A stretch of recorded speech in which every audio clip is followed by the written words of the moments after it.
Students, आज का जो इम्पोर्टेंट न्यूज है उनको हम रीड करेंगे। फर्स्ट न्यूज है कॉन्स्टिट्यूशन अमेंडमेंट बिल के बारे में। सेंट्रल गवर्नमेंट के द्वारा वुमेन रिजर्वेशन एक्ट को इम्प्लीमेंट करने के लिए और आने वाले समय के अंदर में लोकसभा का जो सीट्स है उनको रीडिस्ट्रीब्यूट किया जा सके, उसके लिए 131st कॉन्स्टिट्यूशन अमेंडमेंट बिल है उसको लाया गया था।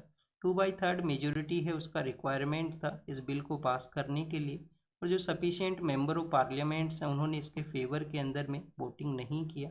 इस वजह से बिल का यहाँ पे डिफीट हुआ है। यूपीएससी के एग्जाम से रिलेटेड क्या बेसिक इन्फॉर्मेशन आपको पता होना चाहिए। फर्स्ट ऑफ ऑल स्टूडेंट्स, आपको कॉन्स्टिट्यूशन अमेंडमेंट बिल के बारे में जानकारी होना चाहिए कि कॉन्स्टिट्यूशन की किसी भी प्रोविजन के अंदर में अमेंड करने के रिगार्डिंग में कोई बिल यहाँ पे प्रपोज किया जाता है तो उसको हम कॉन्स्टिट्यूशन अमेंडमेंट बिल के रूप से जानते हैं। क्या पार्लियामेंट के वहाँ पे ही इस बिल को लाया जा सकता है या स्टेट लेजिस्लेटिव असेंबली हैं वो भी इस बिल को कैरी आउट कर सकते हैं। तो स्टूडेंट्स, स्टेट लेजिस्लेटिव असेंबली हैं वो इस बिल को नहीं ला सकते हैं, पार्लियामेंट है वही यहाँ पे कॉन्स्टिट्यूशन के अंदर में अमेंडमेंट है उसको कैरी आउट कर सकता है।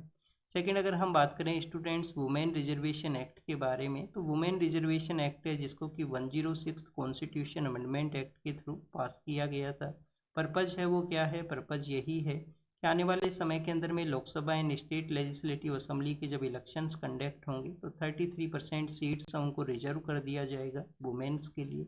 सेकंड, यहाँ पे लोकसभा का जो सीट्स हैं उनके रिडिस्ट्रीब्यूशन के बारे में मेंशन है। तो स्टूडेंट्स, एवरी सेंसस के बाद में डिलिमिटेशन कमीशन को कॉन्स्टिट्यूट करने का जो प्रोविज़न है हमारे कॉन्स्टिट्यूशन में एग्जिस्ट करता है। बट आप देखिए कि इंडिपेंडेंस के बाद में 4 टाइम्स ही डिलिमिटेशन कमीशन है उसको कॉन्स्टिट्यूट किया गया है, और 2026 तक हमारा जो लोकसभा का सीट्स हैं वो फ्रीज हैं वो कर दिए गए थे। बट स्टूडेंट्स, अब 26 का समय है, सेंसस का जो एक्सरसाइज है वो कैरी आउट होगा और उसके बाद में डिलिमिटेशन कमीशन है वो भी कॉन्स्टिट्यूट होगा। तो नंबर ऑफ सीट्स को इंक्रीज करने का एक प्रपोजल रखा गया था कि 850 के आसपास जो लोकसभा का सीट्स हैं उनको इंक्रीज है वो कर दिया जाएगा। अब आप देखिए कि सदर्न इंडिया के जो स्टेट्स हैं उन्होंने कंसर्न को रेज किया था कि उनका पार्लियामेंट के अंदर में जो रिप्रेजेंटेशन है वो रिड्यूस होगा जिस तरीके से सीट्स यहाँ पे पॉपुलेशन बेसिस के ऊपर में इंक्रीज होंगी। तो हमारे जो प्राइम मिनिस्टर हैं, मिनिस्टर ऑफ होम अफेयर्स हैं, उन्होंने अश्योर किया है कि एवरी स्टेट का जो 50% सीट्स हैं उनको इंक्रीज किया जाएगा। किसी भी स्टेट का जो रिप्रेजेंटेशन है पार्लियामेंट के अंदर में रिड्यूस है वो नहीं होगा। तो ये कुछ बेसिक इन्फॉर्मेशन था 131st कॉन्स्टिट्यूशन अमेंडमेंट बिल के बारे में जिनको कि हमने यहाँ पे रीड किया है। नेक्स्ट अगर हम बात करें स्टूडेंट्स, क्या स्टेट्स को भी वोटिंग है वो करना होता है क्या कॉन्स्टिट्यूशन अमेंडमेंट बिल के बारे में। तो आप देखिए कि कोई ऐसा बिल है जो कि हमारी फेडरल स्ट्रक्चर के अंदर में चेंजेज को कैरी आउट करता है तो वहाँ पे स्टेट्स का भी जो रेटिफिकेशन का रिक्वायरमेंट है वो जरूरी हुआ करता है। 50% के आसपास जो स्टेट्स हैं उस बिल को रेटिफाई करेंगे तो उसी समय में वो पास है वो माना जाता है। नेक्स्ट जो न्यूज़ है वो स्टेट ऑफ हॉर्मुज के बारे में है। ईरान के द्वारा जो स्टेट ऑफ हॉर्मुज के ऊपर में ब्लॉकेज किया गया था उसको ओपन है वो कर दिया गया है। जब से इजराइल और लेबनान का जो जो पीस एग्रीमेंट है जो एग्जिस्टेंस में आया है, ईरान के द्वारा स्टेट ऑफ हॉर्मुज है उसको ओपन किया गया है। स्टेट ऑफ हॉर्मुज का इम्पोर्टेंस क्या है कि वर्ल्ड का अगर हम 20% क्रूड ऑयल के एक्सपोर्ट के बारे में रीड करें तो 20% जो क्रूड ऑयल का ट्रेड है वो इसी स्ट्रेट के थ्रू कैरी आउट होता है। एलएनजी का जो सप्लाई है वो भी इसी स्ट्रेट के थ्रू हुआ करता है। कतर नाम का जो कंट्री है जो कि पर्शियन गल्फ के वहाँ पे सिचुएटेड है, और अपना जो मैक्सिमम एक्सपोर्ट है एलएनजी का वो इसी स्ट्रेट के थ्रू किया करता है। स्ट्रेट कौन से ऐसे दो एरिया हैं जिनको कनेक्ट करता है, तो पर्शियन गल्फ को गल्फ ऑफ ओमान या जो अरेबियन सी है उसके साथ में स्ट्रेट ऑफ हॉर्मुज है वो कनेक्ट करता है। तो एग्जाम के लिए क्या इंपॉर्टेंट है स्टूडेंट्स, यूएस ने आप देखिए कि थ्रेट किया था कि ईरान का जो भी एक्सपोर्ट है उसको ब्लॉकेज किया जाएगा उनके द्वारा। तो क्या यूएस ने भी जो ब्लॉकेज है उसको ओपन किया है क्या। यूएस ने आप देखिए कि कंटिन्यूस यहाँ पे ब्लॉकेज है उसको रखा है। यूएस का यहाँ पे डिमांड ये है कि वो जो वाशिंगटन है यूएस का जो कैपिटल सिटी है, यूएस और ईरान है वो एक एग्रीमेंट को साइन करे आने वाले समय के लिए। जो भी उनको एग्रीमेंट साइन करना है चाहे वो न्यूक्लियर पावर के रिगार्डिंग में हो, या ईरान का जो क्लेम है कि स्टेट ऑफ हॉर्मुज के ऊपर उनका जो राइट है उसको रिकॉग्नाइज किया जाए, क्लेम किया जाए कि आने वाले समय में जो ईरान के ऊपर में अटैक है वो नहीं करेंगे। तो जब वो एग्रीमेंट साइन होगा उसी समय में जो ब्लॉकेज है उसको ओपन किया जाएगा यूएस के द्वारा। यहाँ पे 2 टर्म्स है वो भी न्यूज़ के अंदर में था। एक जो टर्म है वो है ब्रेंट क्रूड, इसके रिगार्डिंग में यूपीएससी ने 2020 के अंदर में क्वेश्चन पूछा था। एक आप देखिए कि वाशिंगटन ट्रेड इंटरमीडिएटरी है, WTI है, वो भी यहाँ पे न्यूज़ में था। तो ये बेसिकली क्रूड ऑयल के जो टाइप्स हैं वो हुआ करते हैं, इनकी रिगार्डिंग में जो मार्केटिंग प्रोसेस जो एग्जिस्ट करता है उनके बारे में यहाँ पे मेंशन है। आपसे काफ़ी बार क्रूड ऑयल की रिगार्डिंग में एक न्यूज़ ये भी पूछा जाता है कि एशियन प्रीमियर जो टर्म है, एशियन प्रीमियम एक टर्म है, वो न्यूज़ में होता है, ये बेसिकली किसके रिगार्डिंग में है? तो एशियन प्रीमियम बेसिकली कुछ एक्स्ट्रा मनी का चार्ज है जो कि वेस्ट एशियन कंट्रीज हैं, एशियन कंट्रीज के ऊपर में चार्ज करते हैं, जो स्पेशली साउथ एशिया है, साउथ ईस्ट एशिया की जो कंट्री हैं जो कि वेस्ट एशियन कंट्रीज के वहाँ से ऑयल का परचेज है वो किया करते हैं। अब आप देखिए कि ऑयल के बारे में मेंशन है तो organisation of petroleum export countries के बारे में भी आपको पता होना चाहिए। Organisation of petroleum export countries है, एक 1960 के समय इसको सेटअप किया गया था बगदाद कॉन्फ्रेंस के थ्रू। बगदाद कहाँ पे है? इराक का जो कैपिटल सिटी है वो बगदाद है। आप देखिए कि 5 कंट्री हैं वो एक मीटिंग को कैरी आउट करते हैं और ओपेक का इस्टेब्लिशमेंट है वो किया गया था। एक कंट्री का नाम है सऊदी अरेबिया, सऊदी है, कुवैत है, सऊदी है, कुवैत है, इराक और ईरान है जो कि सिमिलर नेम वाली कंट्री हैं, इराक और ईरान है, और एक लैटिन अमेरिका का कंट्री है वेनेजुएला। ऑल 5 कंट्री हैं वो रिसेंटली न्यूज के अंदर में थे। इसका हेडक्वार्टर कहाँ पे है? ओपेक का हेडक्वार्टर कहाँ पे है? इसका हेडक्वार्टर एक न्यूट्रल कंट्री के वहाँ पे रखा गया है, वियना ऑस्ट्रिया के वहाँ पे। वियना ऑस्ट्रिया का जो जगह है वहाँ पे, तो याद क्या रखना है कि वियना ऑस्ट्रिया इसका मेंबर है वो नहीं है। सेकंड आपको क्या याद रखना है? सेकंड ये याद रखना है कि ऑल 5 कंट्री हैं वो इसके फाउंडिंग मेंबर कंट्री हैं। या प्रेजेंट समय में मेंबरशिप इसका एक्सपेंड हुआ है? तो आप देखिए कि प्रेजेंट समय में मेंबरशिप जो है वो 12 कंट्रीज के आसपास है, कि 12 कंट्रीज इसके मेंबर हुआ करते हैं। और मैक्सिमम आपको वेस्ट एशिया के, अफ्रीकन कंट्री, और आप देखिए कि वेनेजुला है जो कि एक लैटिन अमेरिका का कंट्री है, मैक्सिमम ये कंट्री इसके पार्ट होते हैं। फिर 2016 के समय में ओपेक का जो जो यहाँ पे कोऑपरेशन है उसको एक्सपेंड किया जाए मोर कंट्रीज के रिगार्डिंग में, तो ओपेक प्लस है उसको लाया गया, ओपेक प्लस है उसको यहाँ पे लाया गया, जिसमें आप देखिए कि रसिया भी उसका पार्ट है। रसिया के अलावा जो इंडोनेशिया नाम का कंट्री है साउथ ईस्ट एशिया में, वो भी इसका पार्ट है यहाँ पे ओपेक प्लस का। तो ये आपको कुछ बेसिक जो इन्फॉर्मेशन है वो पता होना चाहिए। साउथ ईस्ट एशिया में इंडोनेशिया है या मलेशिया है, इसको एक बार आप क्लेरिफाई करना, मुझे अच्छे से याद नहीं है अभी इंडोनेशिया या मलेशिया उनमें से कौन सा कंट्री है जो ओपेक प्लस का पार्ट है। नेक्स्ट अगर हम रीड करें स्टूडेंट्स, यहाँ पे हार्वेस्ट के बारे में बताया गया है। हार्वेस्ट से पहले हम यहाँ पे जो लेबरर पर्सनस ने जो प्रोटेस्ट किया था उसके बारे में है। अब आप देखिए कि नोएडा का जो अथॉरिटी है उन्होंने क्रैकडाउन को कैरी आउट किया, कुछ कॉन्ट्रैक्टर्स के रिगार्डिंग में एक्शंस हैं वो लिए हैं नोएडा पुलिस के द्वारा, कि क्यों यहाँ पे प्रोटेस्ट है वो देखने के लिए मिला था। और प्रोटेस्ट भी आप देखिए कि वायलेंट था, लोगों ने वायलेंट वे के अंदर में प्रोटेस्ट किया था। काफ़ी सारे जो सिविलियन पर्सनस के व्हीकल्स हैं उनको भी डैमेज वहाँ पे कर दिया गया था। तो प्रोटेस्ट करना तो हर एक पर्सन का राइट है आर्टिकल 19 के थ्रू, बट जो प्रोटेस्ट है वो पीसफुल होना चाहिए, वायलेंट नहीं होना चाहिए। पीसफुल प्रोटेस्ट को तो अलाउ किया गया है 19 का जो freedom of speech and expression के जो अलग अलग टाइप्स हैं उसके अंदर में। नेक्स्ट अगर हम रीड करें स्टूडेंट्स, यहाँ पे हार्वेस्ट के टाइम के बारे में मेंशन है। पंजाब के वहाँ पे आप देखिए कि जो 13 अप्रैल का जो समय है जिसको कि बैसाखी के रूप से सेलिब्रेट करते हैं, और बैसाखी के ही बाद में आपको जो हार्वेस्टिंग का जो प्रोसेस है वो मिलेगा, स्पेशली वीट का जो वहाँ पे प्रोडक्शन किया जाता है लार्जर नंबर के अंदर में।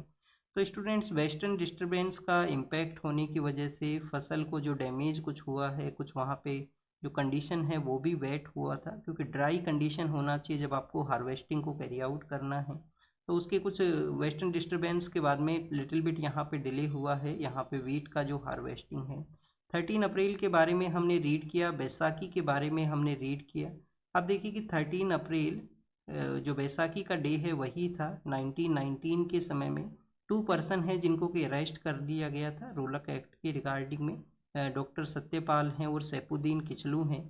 और उसी समय में जो विलेज के जो लोग हैं, अमृतसर के नियर बाई विलेज के जो लोग हैं वो कि अमृतसर के वहाँ पे विजिट करते हैं, क्योंकि जो जलियांवाला बाग है वो near by the golden temple के वहाँ पे है। तो हो सकता है कि गोल्डन टेम्पल के लिए लोग आए हों और जलियांवाला बाग के अंदर में उस मीटिंग के अंदर में भी चले गए हों। वहाँ पे आप देखिए कि जो ब्रिटिश अथॉरिटीज़ उस समय हमारे ऊपर रूल किया करते थे, जो जनरल डायर है उनके द्वारा फायरिंग है वो किया जाता है उसी जलियांवाला बाग के रिगार्डिंग में, तो जिसमें काफ़ी सारे जो सिविलियन पर्सनस हैं उनका डेथ है वो हुआ था। उस समय में जो एलजी जो हुआ करते थे, पंजाब के जो जो एलजी जो होते थे, जो गवर्नर माइकल ओडायर, उनको लेटर फेज में आप देखिए कि 1940 के समय में उधम सिंह है उनके द्वारा उनको असैसिनेट है वो कर दिया गया था लंदन के वहाँ पे। तो ये कुछ बेसिक इन्फॉर्मेशन था यहाँ पे बैसाखी के बारे में और डेट पंजाब के बारे में हमने देखा। वीट के प्रोडक्शन के बारे में जब हम रीड करते हैं कि सबसे ज़्यादा जो जो गेहूं का जो प्रोडक्शन है हमारी कंट्री में किस स्टेट में हुआ करता है, ये आप कमेंट सेक्शन के अंदर बताना। ये आपका होमवर्क है और ज़रूर से पार्टिसिपेट करना इसके अंदर में। मणिपुर के जो चीफ मिनिस्टर हैं उन्होंने कहा है कि पीस को इस्टेब्लिश करना, लोगों के बिटवीन में ट्रस्ट को इस्टेब्लिश करना, वो इनका यहाँ पे अल्टीमेट ऑब्जेक्टिव है या मिशन है। तो स्टूडेंट्स आपको एग्जाम के लिए क्या पता होना चाहिए, एक तो मणिपुर का आप अगर हम यहाँ पे मैप को रीड करें तो फुटबॉल का जिस तरीके से ग्राउंड होता है उस तरीके से इसका जोग्राफिकल अपीयरेंस हुआ करता है। जो सेंट्रल पार्ट है जिसको कि हम वैली के पार्ट के रूप से जानते हैं, वहाँ पे मैती कम्युनिटी का डोमिनेशन है, मीती या मैती कम्युनिटी है उसका डोमिनेशन है। और जो हिली एरियाज हैं वहाँ पे आप देखिए कि कुकी एंड जो कम्युनिटी हैं उनका यहाँ पे डोमिनेशन है। तो बेसिकली इनके बिटवीन में कन्फ्लिक्ट हुआ करता है, इन ऑल कम्युनिटीज़ के बिटवीन में। एक पार्ट के अंदर में आपको नागा कम्युनिटी है उनका भी प्रेजेंस मिलेगा। और अभी आप देखिए कि नवंबर दिसंबर के समय में नागा कम्युनिटी का एक फेस्टिवल था जिसको कि वहाँ पे सेलिब्रेट किया गया था। मणिपुर को स्टेटहुड है वो कब मिलता है, आप देखिए कि हमारे नॉर्थ ईस्ट इंडिया के 3 स्टेट हैं वो क्रिएट किए गए थे 1971-72 के समय में, जिसमें एक मणिपुर भी है, जिसमें एक त्रिपुरा भी है और जिसके अंदर में आप देखिए कि एक मेघालय भी है। नागालैंड है वो 1962 के समय क्रिएट हो चुका है। तो एक बार हम नॉर्थ ईस्ट के जो स्टेट क्रिएशन है उसको रीड करते हैं। Students, 7th constitution amendment act आता है 1956 के समय में। आप देखिए कि फर्स्ट स्टेट जो यहाँ पे 7th कॉन्स्टिट्यूशन अमेंडमेंट एक्ट के बारे में बाद में बनता है वो है नागालैंड। नागालैंड के अंदर में डॉक्टर फीजो हुआ करते हैं, उन्होंने एक नागालिंगम मूवमेंट को चलाया था। और आप देखिए कि उसके बाद में नागालैंड को 1962-63 के समय में क्रिएट है वो कर दिया गया। फिर हमारे नॉर्थ ईस्ट का जो मैप है वो चेंज होता है, 3 स्टेट क्रिएट किए जाते हैं 71-72 के समय में। और ये जो स्टेट्स हैं वो कौन से क्रिएट किए गए, एक तो इसके अंदर में मणिपुर है, एक त्रिपुरा है, एक मणिपुर है, एक त्रिपुरा है और एक आप देखिए कि मेघालय है, एक मेघालय है। अब स्टूडेंट्स यहाँ पे जो जो फार ईस्ट के अंदर में सबसे टॉप के ऊपर में कौन है, अरुणाचल प्रदेश सबसे टॉप के ऊपर में है। सबसे सदर्न में कौन है, मिजोरम है। तो अरुणाचल प्रदेश और मिजोरम को उस समय यूटी है वो बना दिया गया था। इस समय यूटी बनाया गया किनको, अरुणाचल प्रदेश और मिजोरम को। जो सबसे टॉप में है अरुणाचल प्रदेश, सबसे डाउन में जो है सदर्न पार्ट ईस्टर्न पार्ट में वो मिजोरम है। फिर स्टूडेंट्स उसके बाद में आप देखिए कि सिक्किम को इंक्लूड किया जाता है। सिक्किम के लोगों का डिमांड है कि हमको इंक्लूड कीजिए आप इंडियन यूनियन में। तो सिक्किम के लोगों को 35 कॉन्स्टिट्यूशन अमेंडमेंट एक्ट के थ्रू इंक्लूड किया गया एज ए एसोसिएट स्टेट के रूप से। अब वहाँ पे उसको एज ए एसोसिएट स्टेट बनाया गया तो वहाँ के लोगों का फिर से डिमांड हुआ कि हमको फुल फ्लेज स्टेटहुड चाहिए यहाँ पे। तो आप देखिए कि 35 कॉन्स्टिट्यूशन में जब इनको ऐड किया गया था तो आर्टिकल 2A के थ्रू ऐड किया गया था और 10th शेड्यूल के थ्रू ऐड किया गया था। तो फिर आता है 36, जब उनका लार्जर डिमांड हुआ तो 36 कॉन्स्टिट्यूशन अमेंडमेंट एक्ट के थ्रू ये आर्टिकल 2A को डिलीट कर दिया गया, 10th शेड्यूल को डिलीट कर दिया गया। जो प्रेजेंट समय में नया जो 10th शेड्यूल है वो है एंटी डिफेक्शन लॉ के रिगार्डिंग में। और फिर सिक्किम को फुल फ्लेज स्टेटस है वो दे दिया गया और एक स्पेशल पावर भी दे दिया गया सिक्किम को। एक स्पेशल पावर क्या दे दिया गया कि आर्टिकल 371F जो कि कुछ स्पेशल प्रोविजंस हैं, तो स्पेशल प्रोविजन ये दे दिया गया कि सिक्किम के वहाँ पे जब लोकसभा के इलेक्शन होंगे तो वहीं का ही जो पर्सन है वो इलेक्शन को कंटेस्ट करेगा। फिर आप देखिए कि इन दो स्टेट्स को दो जो यूटी बनाया गया था 71-72 के समय में, अरुणाचल प्रदेश और मिजोरम, जब गोवा को स्टेटहुड दिया गया, गोवा जो कि हमारे यूनियन में 14th कॉन्स्टिट्यूशन अमेंडमेंट एक्ट के थ्रू, सॉरी 14 नहीं 12th के through, 12th constitution amendment act के थ्रू इंक्लूड हुआ था। 14 के थ्रू तो पुडुचेरी इंक्लूड हुआ था। तो गोवा जब पोर्तुगीज से हम उसको वहाँ से इंडिया में इसको इंक्लूड किए, पोर्तुगीज के बाद में लोकल लोगों ने कुछ समय रूल किया और 12th के थ्रू जब उसको हम इंडिया में इंक्लूड किए तो उसको यूटी बनाए थे 1987 के समय में। फिर ये जो गोवा जो है जो 12th के थ्रू ऐड हुआ और यहाँ पे जो अरुणाचल प्रदेश और मिजोरम है इनको भी स्टेटहुड है वो दे दिया गया। तो ये कुछ बेसिक इन्फॉर्मेशन था जो मणिपुर के बारे में हमने देखा। मणिपुर के बारे में आपको क्या पता होना चाहिए, और इसके अलावा आपको जानकारी ये होना चाहिए कि आप देखिए कि आसाम, मेघालय, त्रिपुरा और मिजोरम, ये चार स्टेट हैं जो बेसिकली 6 शेड्यूल में आते हैं। मणिपुर 6 शेड्यूल का पार्ट नहीं है। मणिपुर का जो मणिपुरी लैंग्वेज है, जो मैती लैंग्वेज है, जिसको कि आप देखिए कि बाद में 8th जो शेड्यूल के अंदर में ऐड किया गया था, जो कि हम कोंकणी है, मणिपुरी है और नेपाली है, 3 लैंग्वेजेस को एक साथ ऐड किया गया सिंधी के बाद में, क्योंकि ये 71st कॉन्स्टिट्यूशन अमेंडमेंट एक्ट के थ्रू 8 शेड्यूल में ऐड हुए थे। और मणिपुर के वहाँ पे संकीर्तना का भी प्रैक्टिस किया जाता है। संकीर्तना के अलावा स्टूडेंट्स आपको वहाँ पे हमारा एक फ्लोटिंग जो लेक है, जो कैबुल लामजो नेशनल पार्क है, वो भी आपको मिलेगा, जहाँ पे संगाई डियर हैं, उनका प्रेजेंस हुआ करता है। EWS के जो एस्पिरेंट्स हैं, जो क्लेम यहाँ पे शेड्यूल कास्ट, शेड्यूल ट्राइब और OBC के जो पर्सन्स अपने एप्लीकेशन में जो रिलैक्सेशन उनको प्रोवाइड किया जाता है, रिलैक्सेशन किस तरीके से, जैसे आप देखिए कि 32 का जो मैक्सिमम एज है UPSC एस्पिरेंट्स के लिए जनरल कैटेगरी से आने वाले, तो OBC को ये जो 35 हुआ करता है, वो शेड्यूल कास्ट, शेड्यूल ट्राइब का यहाँ पे जो डिफरेंट यहाँ पे रिलैक्सेशन होगा, तो ये जो रिलैक्सेशन है उसके लिए अप्लाई नहीं कर सकता है EWS का जो एस्पिरेंट है। ये दिल्ली हाई कोर्ट ने ऑब्जर्व किया। एग्जाम के लिए ज़्यादा कुछ इंपॉर्टेंट नहीं है, बस आपको ये इन्फॉर्मेशन यहाँ पे मेंशन था तो हमने रीड किया है। राजस्थान के अंदर में आप देखिए कि स्कूल के अंदर में जो लोगों के काफ़ी बार राजस्थान में रूरल आप देखिए कि बैकग्राउंड ज़्यादा है, तो काफ़ी बार जो नेम है वो डिफरेंट वे के थ्रू वहाँ पे लिखा दिए जाते थे स्कूल के अंदर में। तो एक ड्राइव चलाया गया था कि नेम के अंदर में नेम को चेंज किया जाए, अब उसको रोल बैक है वो किया गया है। अब आप देखिए कि डेट एक काफ़ी फेमस कोट भी है कि there is nothing in name. ये जो फेमस कोट है there is nothing in name, ये किसके द्वारा दिया गया है? फिर आप देखिए कि जिस पर्सन ने ये कोड दिया कि there is nothing in name, उन कोट के साथ में अपना जो नाम है वो भी है उन पर्सन का, there is nothing in name. तो वन काइंड ऑफ ये स्टेटमेंट है, उसको उसके लिए आप देखिए कि उसके अगेंस्ट में है कि एक तरफ आप बोलते हो कि नाम के अंदर में कुछ भी नहीं है और उन पर्सन ने ये जो नेमिंग दिया उनका कोर्ट के साथ में नाम है वो जोड़ा जाता है। मेघालय के बारे में है, मेघालय के वहाँ पे आप देखिए कि एक रिवर का एरिया है, उर्मिया जो रिवर है, उमरिया नाम का जो रिवर है। उर्मिया लेक कहाँ पे है? उर्मिया लेक तो हम ईरान के अंदर में रीड करते हैं, जो कि ब्रैकिस वाटर सोल्टी लेक है ईरान के वेस्टर्न पार्ट के अंदर में। तो उमरिया नाम का जो आप देखिए कि जो रिवर है उसके अंदर में एक लेक एरिया सिचुएटेड है, लेक है उसके अंदर में, वहाँ पे एक आइलैंड बना था 1960 के समय में, हाइड्रो पावर प्रोजेक्ट को कैरी आउट किया गया जब वहाँ पे।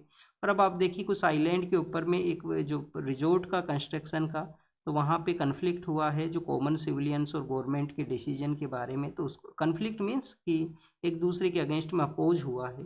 नेक्स्ट अगर हम बात करें आसाम का जो टी बॉडीज़ हैं उनके बारे में है। टी बॉडी ये आप इसको ज़रूर से देखना, मेघालय के वहाँ पे जो लेक है काफ़ी ट्रांसपेरेंट एंड काफ़ी क्लीन आपको मिलेगा। जो DPSP में हमारा एक जो प्रोविज़न है ना कि हमें वाटर बॉडीज़ को बचा के रखना है, उनको प्रोटेक्ट करना है, तो उसी को ये प्रूव करता है कि कैसे क्लीन उन्होंने उस वाटर बॉडी को वहाँ पे रखा है। नेक्स्ट अगर हम बात करें स्टूडेंट्स, यहाँ पे टी बॉडीज़ के बारे में है, प्राइम मिनिस्टर को उनके द्वारा कहा गया कि जो मैंडेटरी है कि उनका जो प्रोड्यूस है उसको ऑक्शन के थ्रू ही बेचा जाए, उसको यहाँ पे रिमूव कर दिया जाए, जिससे कि वो मोर बेनिफिट को यहाँ पे रिसीव कर सकें।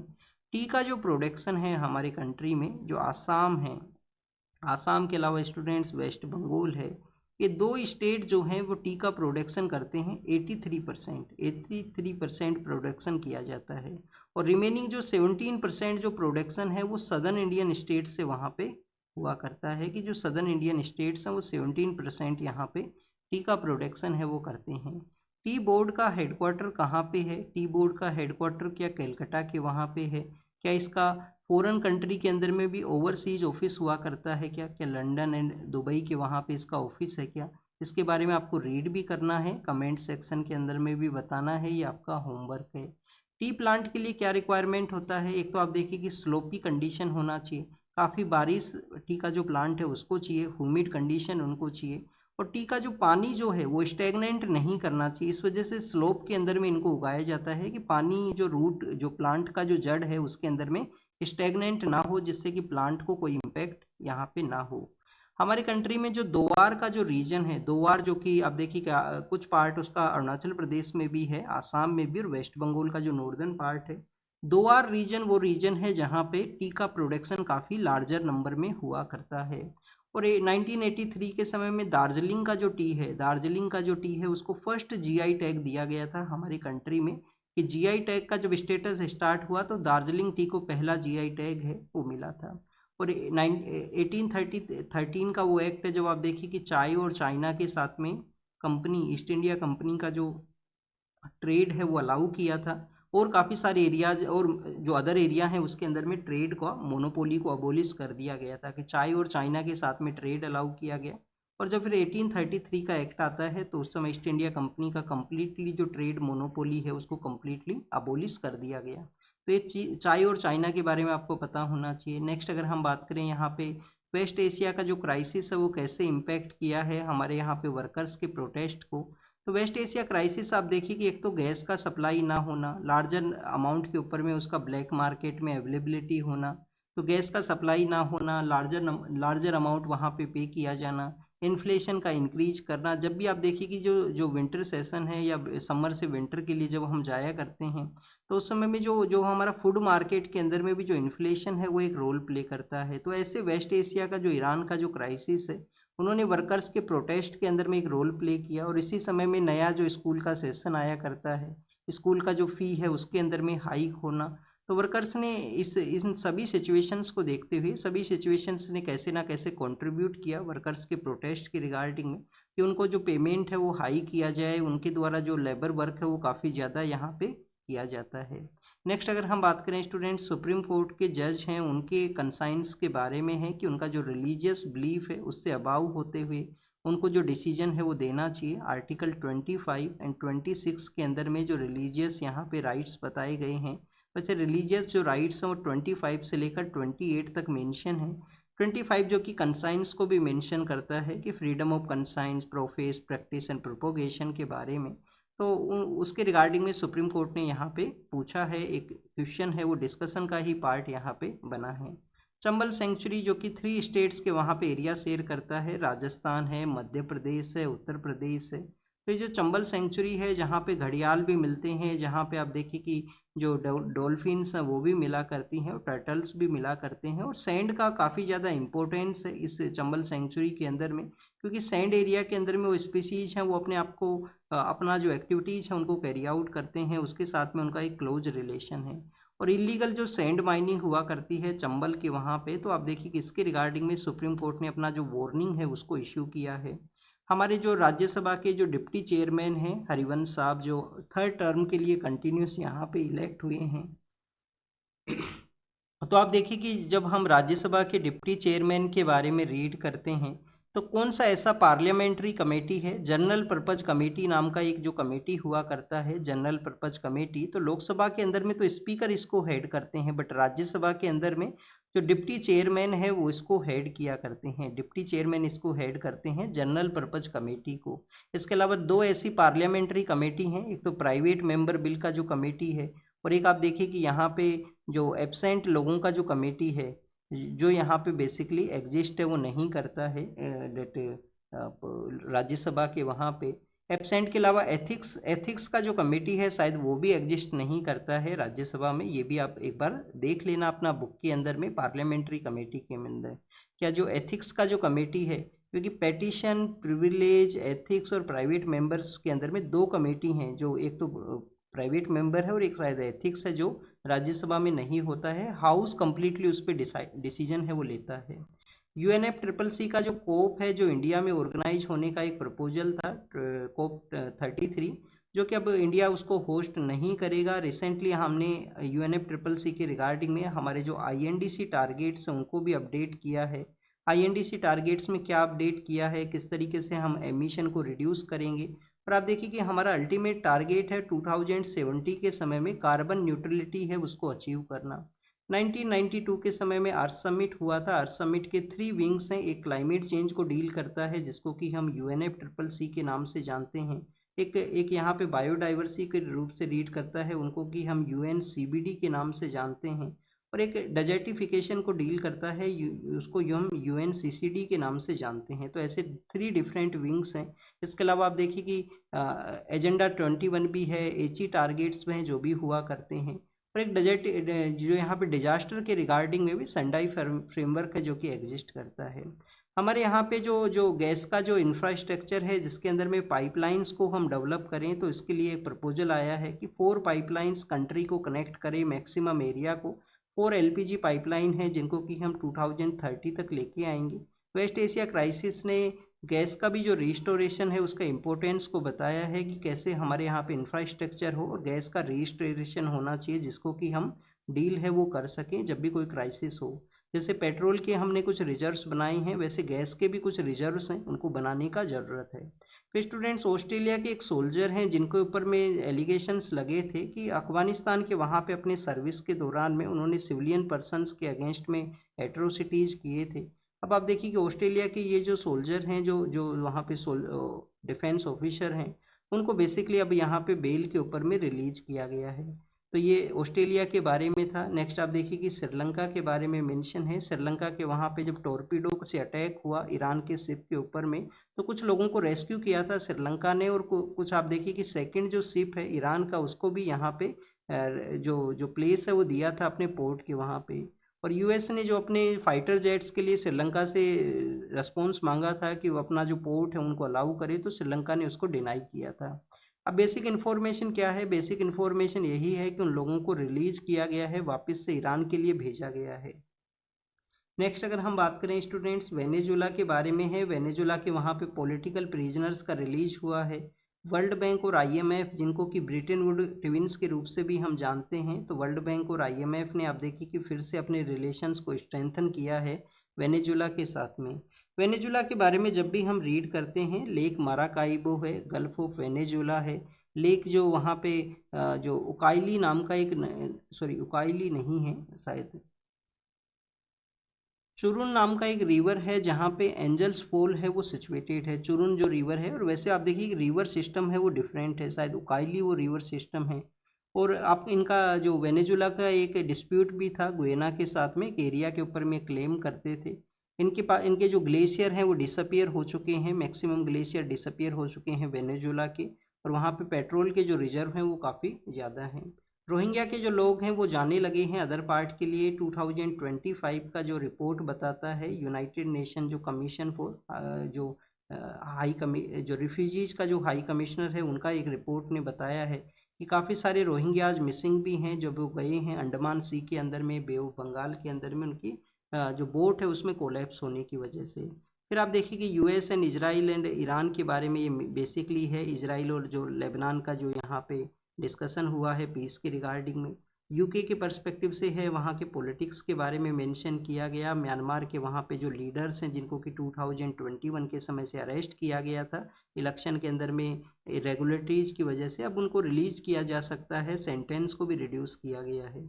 रसिया के वहाँ पे जो अटैक हुआ है उसके बारे में मेंशन किया गया, और चाइना और जापान के डिफरेंसेस के बारे में यहाँ पे मेंशन है ताइवान स्ट्रेट के रिगार्डिंग में। तो this is all the information related to the today's newspaper. आप इसको रीड कीजिए, रिवाइज कीजिए, जो भी इंफॉर्मेशन आपको मिला है उसको नोट डाउन कीजिए। Thank you students, thank you very much.